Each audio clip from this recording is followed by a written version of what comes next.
Kaugnay pa rin ang mga New Year-related injuries, makapanan natin sa studio si DOH Spokesman Assistant Secretary Eric Tayag. Sir Tayag, good morning po.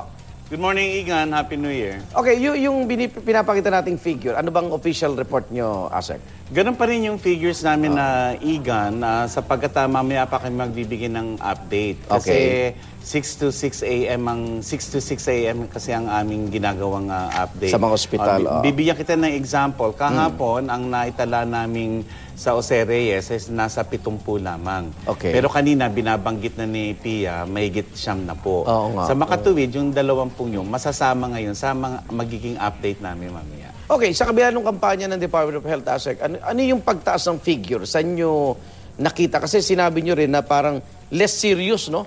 Yung mga kaso, siguro yung awareness daw sa infection o tetano, yun yung medyo... May kinalaman yan na Igan, kaya nga masaya kami. Masaya na hindi naman talaga yung sobrang saya sapagkat bagamat alam namin, kung maalala mo Igan, tinaya namin na baka 50 to 80 injuries per hour ang maitala natin. Buti nga 43% lang yung tinaas niyan. Okay. Ang nakita kasi namin dyan, nang sinabi namin minor injuries, mas konti yung nagkaroon ng eye injury, mas konti yung naputulan ng kamay. Bagamat nalulungkot kami, talagang may mga naputulan pa rin ng mga kamay. Opo. At yung stray bullet natin, gusto ko lang paliwanag, sapagkat na minomonitor namin kahapon, halos 2 dosena na yung nare-report ng kapulisan. Sa amin ho kasi, ang nire-report lang namin, yung mga nadadala sa ospital na kung saan kasama sa aming pagre-report, 5 yun. Okay. Pangalawa, vini-verify namin kasi Igang, kung minsan, ligaw na bala nga, pero may kinalaman naman halimbawa sa domestic violence, sa krimen, so hindi namin sinasama yun. So yung kampanya ngayon, parang mas less na pananakot yata ang ano ba? Ano bang naging Igan, marami naging nagtanong sa amin niya? bakit hindi daw kami nanakot sapagkat pinaka-epektibo pa rin yung scare tactics na tinatawag. Okay. Matatandaan, di ba, patong-pato yung kalamidad natin. Ayun. So minabuti namin na wag na kami makadagdag sa, alam nyo na, yung nararamdaman ng taong bayan na magpapakita pa rin ng goni. Pero nakita naman na suabe naman yung ginawa namin, nagpakita pa rin kami ng mga instrumento. Opo. Kaya nga ang pinaalala namin watch, don't touch. Manood na lang kayo ng firework display. Don't touch the firecrackers, lalo na yung mga bata. Yung piccolo, malaking problema pa rin natin ng piccolo.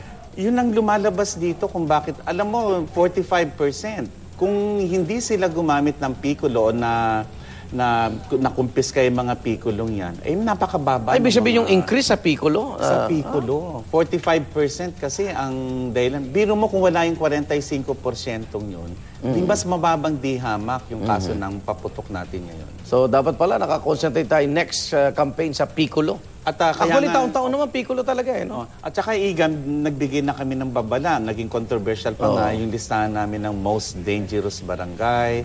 Sapagkat binibigyan namin yung pamahalaan lokal. Kasi kung ikaw ay nasa pamahalaan lokal, saan ako magfo-focus dito? So binigyan namin yung listahan yun. Halimbawa sa Quezon City, dyan sa Batasan Hills, Commonwealth. Okay. Sa Maynila, dyan sa Tondo. So yun, malalaman nila kung saan maaaring magkaroon ng mga injuries. Pero yung ibang mga local government, like yung Davao, yan, nag-Toronto na sila. Yung lupa yata, nagpasa na ng firecracker ban. Parang nagkakaroon ng bandwagon nga.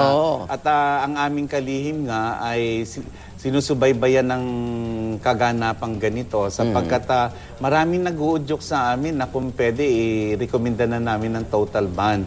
At nakahanda naman yung mga mambabatas natin.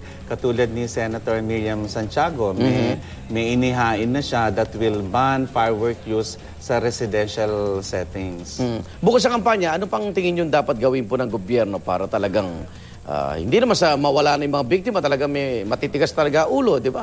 Na mabawasan man lang yung biktima. Magpapatuloy pa rin kami sa kampanya namin. Ngayon, ROAR.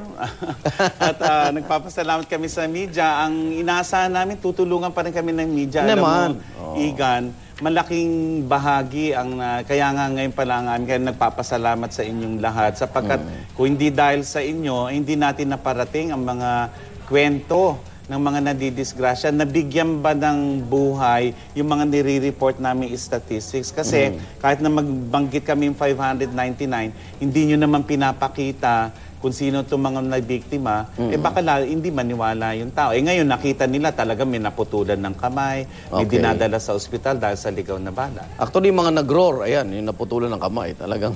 They're roaring in pain. At paalala lang namin, Igan, kasi marami sa kanilang naputukan ngayon. Umuwi, no? Hindi pa pumupunta kasi akala nila the place. Okay. Wash, don't touch. O kung kanina sinabi naming watch, don't touch, para hindi kayo maputukan. Ngayon na disgrasya kayo, wash, don't touch, sapagkat may impact ho yan, kayo po ay pumunta na sa ospital para mabigyan kayo ng anti-tetanus vaccine. Kasi kung hindi, simula bukas, kung tetanus siya, maninigas na yung bibig nyo, kakaroon seizures, baka maging panganib pa sa buhay nyo yan. Pero yung mga galing ng ospital, no, na may mga first aid na, kailangan ba nilang bumalik, obserbahan yung sarili nila sa tetano pa rin?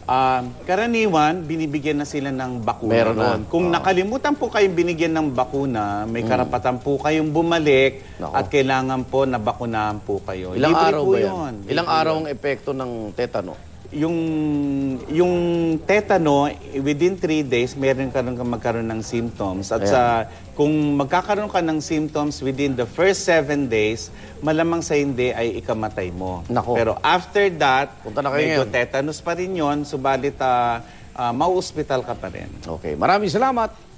DOH Spokesman ASEC, Eric Tayag.